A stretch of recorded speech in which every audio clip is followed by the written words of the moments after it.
building air compressors again.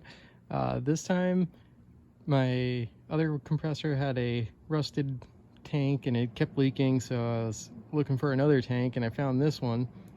This used to be electric, so it was a continuous run electric compressor, so it already had the unloader valve, and all I did was I added a little fitting to go to my unloader on the throttle.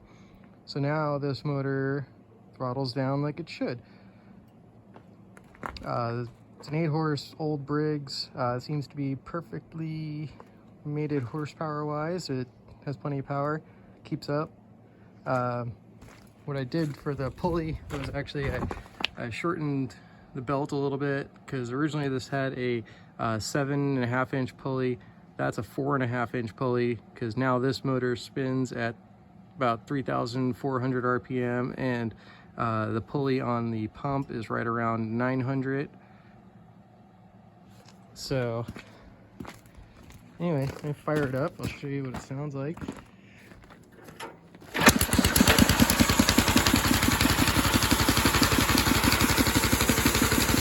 So that's idled down. Let me let some air out and it'll pump out.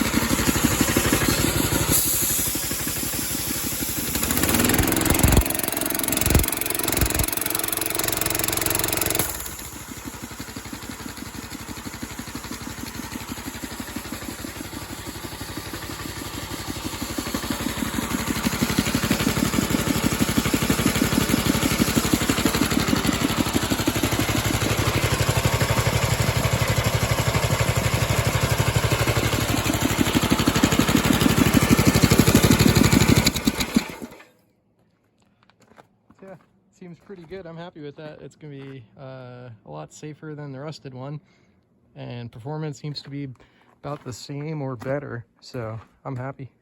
Can't complain there.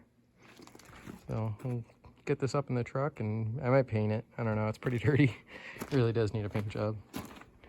We'll see.